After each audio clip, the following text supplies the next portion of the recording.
Good morning and welcome to all of you. Our topic today is your mental diet. And let's begin with the prayer and then with the song.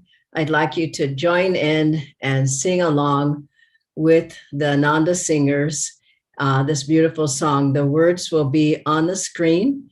And today we'll be also doing an affirmation. We'll be working with the worry fast to work on our mental diet. So welcome again. Let's start with a prayer. Divine Mother, Great Masters, Jesus Christ, Babaji Krishna, Layadi Mahashaya, Swami Shri Yukteswarji, beloved Master Paramahansa Yogananda Ji, saints of all religions, we bow at thy feet. We ask thy presence in our class today as we uplift ourselves and attune ourselves with thy consciousness, thy power to change ourselves and thy joy. Om Shanti, Shanti. Let's sing together, Sing in the Meadows.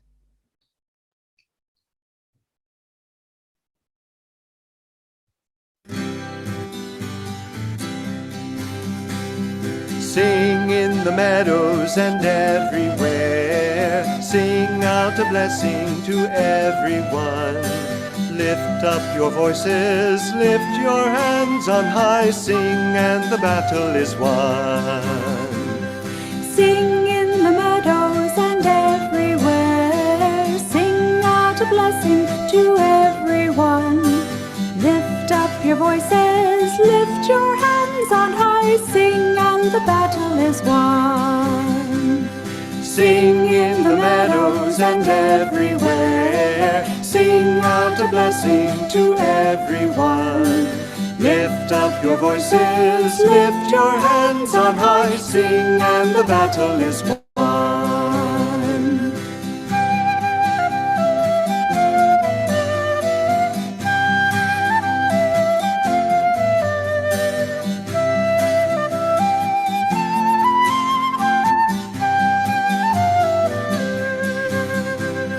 Sing in the meadows and everywhere, sing out a blessing to everyone.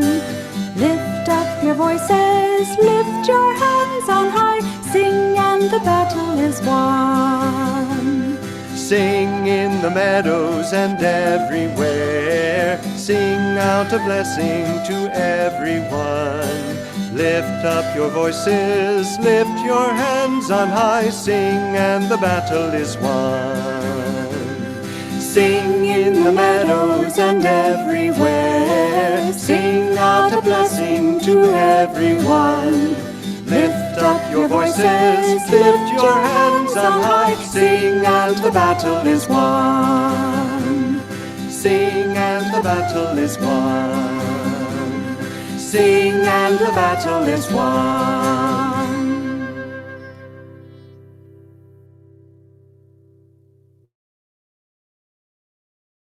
Let's hear Swamiji now.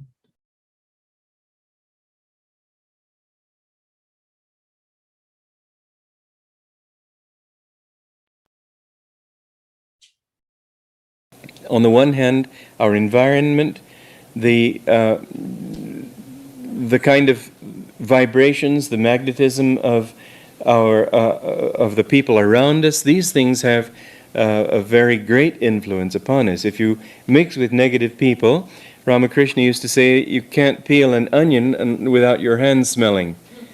And the same thing is if you mix with negative people, with the best will in the world, you'll still become negative, unless you're a very strongly positive person. But the law of magnetism is such that if you have not got a stronger magnetism than they, in which case you will influence them, in their environment, and of course several people all add to a larger magnetism than one person. So you mix with negative people rather than one negative person, and you're sure to come away smelling of something. It just happens. That's why good environment is so important. That's why Master said something that I'm afraid that we don't follow, and it would be very difficult to follow, and yet it's definitely valid. He told us not to eat in restaurants. Life at Ananda would be bleak unless we could go to a restaurant occasionally. But if we can't live up to what he said, let's at least not pretend he didn't say it. He used to go, I remember going out with him, and he would take a little box of nuts and fruits and dried fruits and so on, and he would sit in the car, even if when he sent the others into the restaurant, he wouldn't go. Because he was trying to set this example of not going into those heterogeneous places, vibrations, for two reasons. One, that when you eat the food that's been cooked by people of a lower vibration, you take their vibrations into your own self. Secondly, when you're eating, you're in a psychological mode to absorb on all levels. And so that when you sit in a place with people who are of all sorts of worldly consciousness, if you're sitting there in a train station, you can pretty well wrap yourself in your own peace and not be affected by them. But when you're sitting in a public place of eating, a restaurant, and taking food in, you're also taking in, on subtler levels, the vibrations of the people around you. Good morning again. Welcome to everyone. I'd like to just begin with a brief reading by Master on the mental diet. We must remember that good thoughts are nourishing food for the mind, and the thoughts of any other nature are poisonous to the mind and body. Have you ever analyzed your mental diet? It consists of the thoughts you think as well as the thoughts you receive from close thought contact with your friends. Peaceful thoughts and peaceful friends always produce healthy, magnetic minds. Inner disquiet and worries due to the wrong sorts of friends or unappreciative relatives produces an unwholesome, gloomy mind.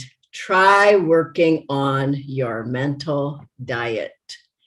This is such a wonderful and important topic. And you could see from the music and Swamiji's talk, Ananda has so much joy. And there's so many ways to keep our mind, to keep our thoughts pure, purified, uplifted, positive, energetic, magnetic. And from all the wonderful readings that we have of masters and Swamijis and the lessons and the affirmations and all the beautiful music, and as we sing this music and we chant it, it just is so uplifting. And Swamiji said he wrote his music to attune to the vibration of Om. And you feel that your whole soul your cells are being fed with the vibrations from the music. And sometimes when I'm reading some of Masters or Swamiji's words, I just feel it's such a blessing that my eyes can look at these beautiful words and phrases and take the vibration. My brain can take the vibration into my whole consciousness, into my whole being. And they're holy books. You think of the reading Autobiography of a Yogi, Essence of the Bhagavad Gita.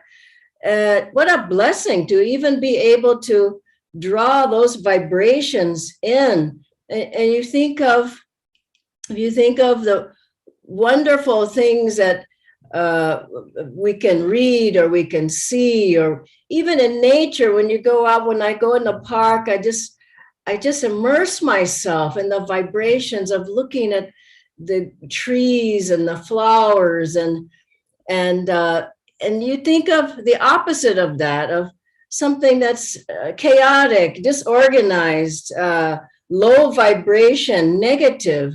You're taking that into yourself, and people do that all the time. And so just as we feed ourselves good food and nourishing food physically, we have to feed our minds nourishment, good vibrations, power, light, energy, that we can stay focused and we can stay mentally balanced. I mean, that's another part of it. You may think, well, it's not going to worry me, but it might later, depending on what all you put in your mental diet. And so I want to go through the different places that we have in our homes and in our own minds as well, and work on how can we change the mental diet? How can we make all around us more uplifting, more magnetic, more beautiful, more godly? And so I was thinking first of our meditation room. It should be so magnetic and beautiful. Think of the thoughts in your meditation room. They should be so much of God and prayerful and devotional and calling to God, and to chant in there. All those wonderful chants of masters and Swamijis, those words are just all in the ether.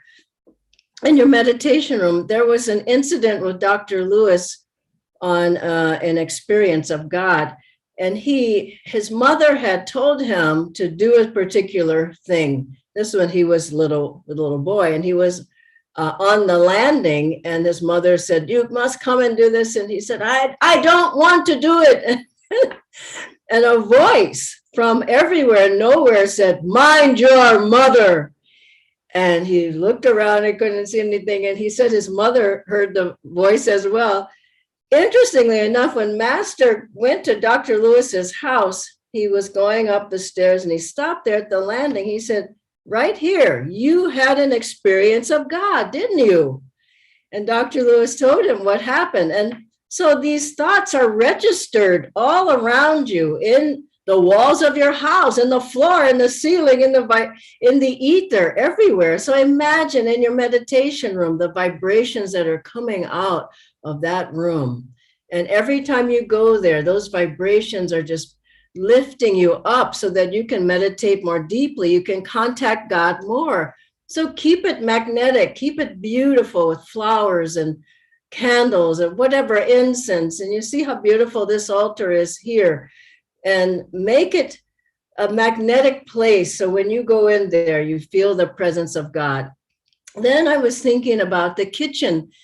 When you go in there, it's a nurturing environment, isn't it? It's a vibration of love, of social, of family, of nourishment. And as Swamiji just said, it's very important. The cook should be happy. The cook should be uplifted. The cook should have good vibrations and put that in the food. I remember Leela, who was cooking for Swamiji, and he didn't have anybody else cooking for him unless she had to be gone for some reason. But it was like he was cooking through her and preparing the food, and she did it just the way Swamiji wanted. The taste was delicious, but the vibration was just right. I remember someone brought a dessert for Swamiji. This was many, many years back, and it was at the Crystal Hermitage at Ananda Village. And Leela had shared that dessert with Swamiji, and he took one taste of it and he said, "Who made this dessert?" This person was in communion with God. They were uplifted. And so he felt the vibrations in the food, and you feel the vibrations. That's why Mother's cooking is so wonderful, because her love is there. And so make sure that the person who's cooking for you, even for yourself, don't just sort of make it, cook with love and upliftment, chant while you're cooking. It's just a wonderful way to add God's vibrations. And when you eat, don't just eat. I see a lot of people never pray before they eat. Pray, how did you get the food? There'll maybe be times when we won't have anything to eat. We should be praying that, thank you, God, for giving me this food to eat, for nourishing my body. Thank you. Don't just start eating, especially someone on the spiritual path. Just think everything is a gift from God. And then in the bedroom should have peaceful, quiet vibrations. It shouldn't be, I put my computer on the bed and I'm working here today on my bed. And I mean, once in a while, if you have to do that, but really keep that vibration out. And, oh, I'm going to watch the news in my bedroom. I mean, you can if you want, but just remember that vibration is staying in. And then people wake up in the middle of the night, they have a nightmare, they're walking or talking in their sleep or whatever, because of the wrong vibration in your bedroom. It should be quiet, it should be inward, it should be peaceful. And then in your living room, the living room is a social, it's a family room. First of all, what do you do in there? What do you do? And so if you're watching movies, make sure the movies are not heavy. They're not negative. They don't pull the energy down. Swamiji used to watch movies from time to time. It was typically a Walt Disney movie. And we saw Bambi many times because he didn't enjoy the movies out there. And don't just watch it because it's popular. And why? And with music, why listen to Rajasic music? Why?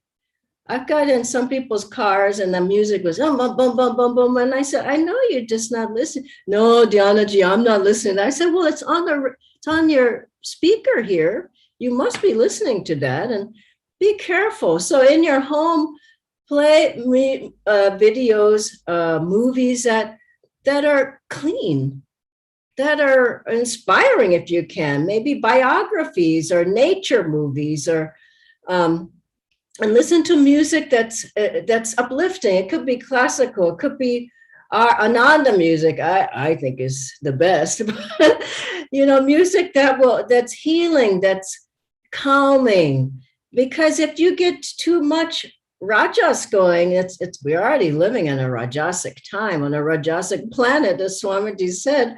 If you get too much Rajas going, then you're stressed out, you're tense, and then you're doing that at work, and you come home and you watch a movie that's stressed, tense, and then you eat food that's it doesn't have good vibrations, and it's got a lot of masala in it, seasoning, hot seasoning, and then you wonder what's wrong. And so in your living room, going back to that, make sure that it has a nice, clean vibration.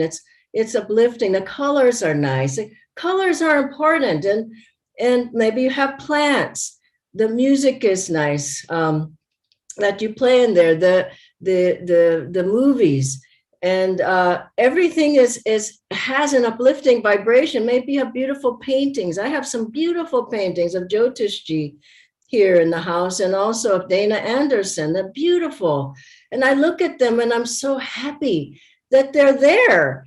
And I remember Swamiji saw one painting at a house, and this was in Italy many, many years back. And it was an expensive painting. It was a woman who was depressed.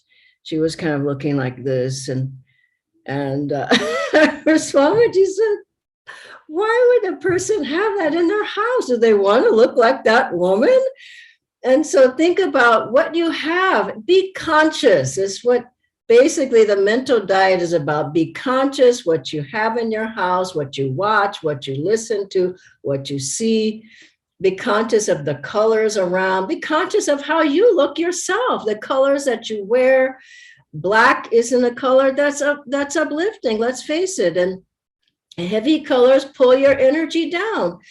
And I saw something that I just thought it was just so bad, but maybe I'm just old-fashioned these days. But I saw people in a hotel, they were wearing their pajamas in the lobby. And I just thought, oh God, that's not a thing, that trend now that people do. They wear their pajamas. Maybe they do. They were nice pajamas, but they were still pajamas. And I just thought, God, I saw a man in the elevator the other day here where I live, and he had on his pajamas. It was in the middle of the day in the elevator. I just thought, gosh, can't you get dressed? It's 12 o'clock. And so just think about it. These are creating who and what you really are, everything around you. And so take the time to be conscious and improve on your mental diet. I think I covered all the rooms, the meditation room, the kitchen, so the living room, and also the bedroom. And now I want to go into the worry fast, if Natendra would put that up on the screen, Master talked about worry and how to get rid of it. And I like to do this with you. He says, no matter how busy you are, do not forget occasionally to free your mind completely from worries and all duties. Dismiss them from your mind. Remember, you are not made from them. They were made by you. That's interesting, isn't it? Do not allow them to torture you. Anytime you are tired or worried, inhale. Let's do this together. Inhale intense. Then throw the breath out and relax. Let's do it again.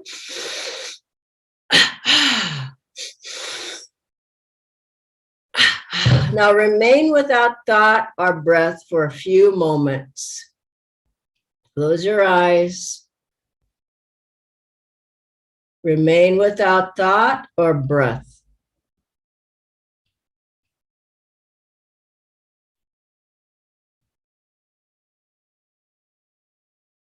Now, let go of your worries. Enter into absolute silence every morning and night, Master says. Try to remain for 1 minute at a time without thinking, especially if you're worried. Then try to remain several minutes with a quiet mind. Visualize some happy incident in your life. Mentally go through the pleasant experience over and over again until you forget your worries entirely. But just for a moment, we can't do this for a long time today. Let's keep that on the screen for another minute. Just for a moment, feel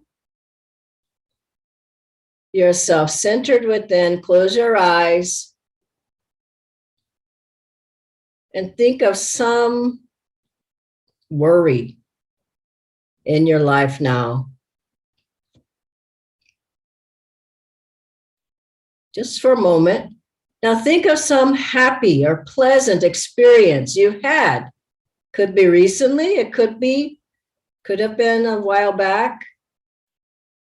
And feel the joy welling up in your heart, the happiness, maybe a smile is coming onto your face as you recall that time. And let that wash away the worry. See it being dissolved.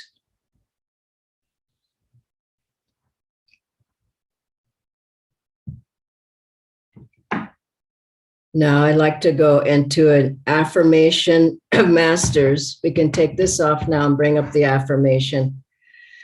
This is a very powerful affirmation. Feel the Guru with you as we do it together. First out loud and then more and more quietly. I will with my own will. Repeat.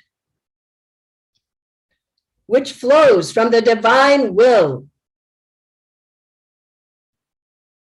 To be happy, to be well. To be prosperous, to be spiritual. To be well, to be well. I will with my own will. I will with my own will. Which flows from the divine will. To be happy, to be well, to be prosperous and spiritual, to be well, to be well. I'll take this mentally, but deeply, gazing up at the spiritual eye. I will with my own will, which flows from the divine will. To be happy, to be well, to be prosperous, to be spiritual, to be well, to be well. Rub your hands together. Let's put this dynamic thought into our consciousness for our mental diet today.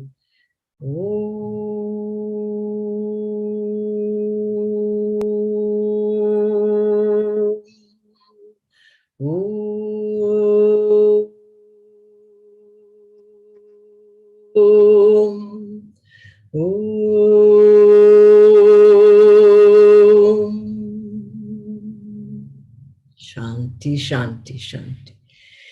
We have time for just a couple questions. I'll ask an attender to join me on the screen. Thank you, Dhyanaji. These questions look not so relevant now after doing this exercise. So just give the ones that you would think are relevant. Sure, Dhyanaji. No, I meant after doing this exercise, it seems that these questions do not exist. Yeah, okay, that's good. Yeah. So the first question, Dhyanaji, is I have friends and close ones who tend to gossip a lot. So when we talk, the energy actually goes down. And I don't like that feeling, but I don't want to be rude to my friends. So what should I do in those circumstances? Try to change the topic. I've been in those situations where maybe it wasn't gossip, but it wasn't helpful. Try to move the energy up, add something that will pick the energy up in the conversation. And then also watch who you're with. If you're with gossipy people, like Swamiji said, Ramakrishnaji said, it's like peeling onions, your fingers will smell. And so watch who you're with. I was with an old friend once, and the energy started going way down. She was a college friend, and I just thought, I don't think I want to be around her. That's not my vibration anymore. So watch who you're with as well. Thank you, Dhyanaji. Maybe we can take two more questions. Okay. The first one is, how can I lift myself up out of a negative space? I know it is not good for me, but sometimes I can't get out of it, especially when there are a lot of problems. Yeah, I think the worry fast, the mental diet, all these things we talked about today, the books that you read are important, the music you listen to, the television, and social media is killing people. I just think just do enough, but don't go into it so much as your whole life is virtual. Get outside. I mean, we can't really see many people in person today, but don't have your whole life be on social media. Oh, look, she's looking beautiful. Where are they? They're on vacation. Oh, you know, it goes on and on. It's just, don't live your whole life like that. Watch that, and you will find that there's many other things you can do that are much, much more uplifting. Thank you, Dhyanaji. We have a live question. In case if a family is living in a small house and people are sharing all the spaces, and then you do not have a separate place to do your activities. So how should we maintain good vibes in such an environment? Yeah, well, I lived in ashrams for most of my life with lots of people. You have to carve out a space that's your own, where you meditate, or maybe you get up earlier, maybe you stay up late, maybe you go to the park, maybe you go to the library, maybe you go to some place where, you know, cafe or somewhere where you get some space of your own. You can't be with a lot of people all the time. You need some space for yourself. And so that's what I would say. Thank you, Dhyanaji. We can squeeze in one more question. Okay. This is, since COVID started, I feel mentally a bit down. Yeah. Our lives have been put on hold since COVID. So how can we get through this period without being negative or feeling down? Yeah. That's a good question, and it's not easy. You have to work at it, is all I can say. Sometimes I feel like, you know, I just can't take it another day. Just this COVID, and I can feel a dip starting to happen, and I won't allow it. I say, I just can't go down. I can't. I have too much to do for others to go down. And so maybe I'll break out of the house and take a walk or put on some music or get on a talk. You got to work at it. You can't just say, oh God, okay, COVID, come to me. You know, you can't do it. You have your family, your children, your job, you have your guru bhais. And so you got to, it's a battle. You have to fight the battle of life. If you give in, then you won't be able to make it. So all these tools that we have, I don't know who has more tools than us. I mean, it's a huge toolbox with so many things you can do, but people tend to shove it to the side and just sink down. Don't allow yourself, because you have to get back up. And if the deeper you sink, the harder it's going to be to get back up. So as soon as I feel anything like that, no, I'm not going there. And do this affirmation. I will, with my own will. You got power behind you. And if you let things bring you down, it's COVID, then it's going to be something else, and it'll be something else, and it'll be something else, and something else, and something else. So we have to know that the answers don't lie out there. The answers lie in yourself, your own strength, your own connection with God. Take Divine Mother by the hand and say, I'm walking with you. Take the gurus, I'm walking with you. And then you'll realize that life is a dream. It's a tough dream. Master said, it's a nightmare. It's a nightmare. You think, oh, I'm having fun. You're not having fun. The next minute, everything collapses. The economy collapses. The health collapses. Somebody dies in your family. Your health goes bad. You know, it's so many things. So our only assurance is in ourselves, and that's God alone, God alone. And the more we affirm that, then things are always going to be there. But our true life is in God, and it's inside. So I hope that's helpful. Thank you, Dhyanaji. Okay. Thank you, Nitendra. Thank you, everyone. God bless you. Have a wonderful day. Bye-bye.